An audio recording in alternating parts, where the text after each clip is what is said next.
সম্প্রতি দেখা যাচ্ছে কিছু ইসলামী লেবাসধারী ব্যক্তি জোর করে বাউল পাগল সাধকদের চুল কেটে দিচ্ছে।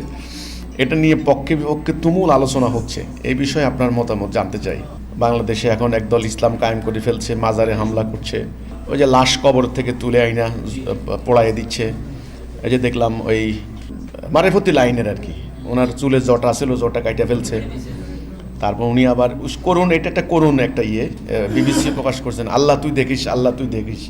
তাই ব্যাপারটা বেচারা পাগল না, কিন্তু বোঝা গেল পাগল না, উনি সুস্থ মানুষ। যাই হোক, ওনার চুল কেটে দিচ্ছে। এই যে ব্যাপারগুলি হচ্ছে, এগুলি বলতে গেলে অনেক লম্বা কথা। আমি সংক্ষেপে শুধু বলছি, দুর্ভাগ্য আমাদের আজকে ইসলামের নামে যেগুলি হচ্ছে এটা আল্লাহ রসুলের ইসলাম, যেটা আমরা এক কথায় বলেছি।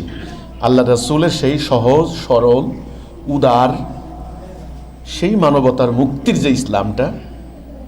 যে ইসলামটা আসছিল আল্লাহর পক্ষ থেকে, নবী করিম সাল্লাল্লাহু আলাইহি সাল্লাম যে ইসলামটা কায়েম করেছেন, পরবর্তীতে ধীরে ধীরে সেই সহজ সরল ইসলাম সিরাতাল মুস্তাকিম আমরা হারিয়েছি।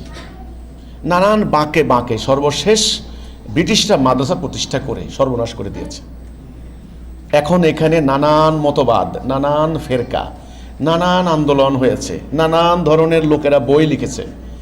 একটা মাসালাকে বাড়াবাড়ি করতে করতে মাসালাকে এমনভাবে নিয়ে গিয়েছে শিরিক এবং কুফর, শিরিক বেদাত। শিরিক মানে হলো আল্লাহর কিছু মানা, কিছু না মানা, আল্লাহর আদেশের, আল্লাহর হুকুম যেগুলো আল্লাহ বলেছেন, কিছু মানলাম কিছু মানলাম না, এটা শিরিক।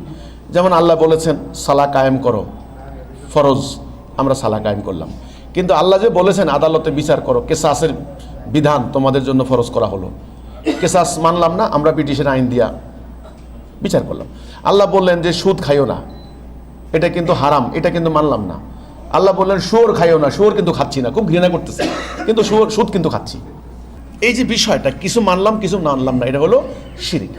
এখন পরবর্তীতে আমাদের কিছু ফকি শিরিকের এই ব্যাখ্যা করতে করতে করতে করতে করতে করতে করতে শিরিক নিয়ে গেছে কি মাজারে মোমবাতি দেওয়া শিরিক, মাজারে মোমবাতি দেওয়া শিরিক। আচ্ছা, আল্লাহর নাম ব্যতীত অন্য কারো নামে ওই নাম ডাকলে ওটা হলো শিরিক। যেমন ধরেন গাউসুল আজম, ওই যে বরফি সাহেবের নাম, এখানে আমাদের একটা মসজিদ আছে গাউসুল আজম নামে মসজিদ। গাউসুল আজম, গাউস আজম মানে বড় উদ্ধারকর্তা। আল্লাহ হচ্ছেন একমাত্র বড় উদ্ধারকর্তা। এখন এনারা এনাদের নাম দিয়েছেন গাউসুল আজম, বড় উদ্ধারকর্তা। এনাদের কথা হলো, মানুষ কি উদ্ধারকর্তা হইতে পারে? আল্লাহ কোরআনে বলছেন আল্লাহু ওয়ালিউল্লাযিনা আমানু, আল্লাহই হচ্ছেন মুমিনের ওয়ালি। এনারা কইছেন নিজেরা এনারা ওলি।